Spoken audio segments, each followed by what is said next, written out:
జై గురుదత్త శ్రీ గురుదత్త. నిండైన విగ్రహం భారతీయతకు ప్రతీకగా ఒంటి నిండా పట్టుచీర, నుదుటి మీద ఎర్రటి కుంకుమ బొట్టు, చేతులు నిండా గాజులు, కళ్ళకు నిండుగా కాటుక,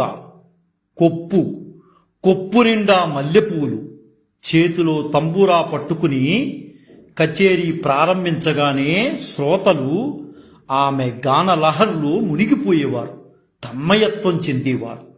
కర్ణాటక సంగీతంలో, ముఖ్యంగా ఆధ్యాత్మిక గానంలో ఆమె శైలి విశిష్టమైనది. గానం ధ్యానంలాగా సాగేది.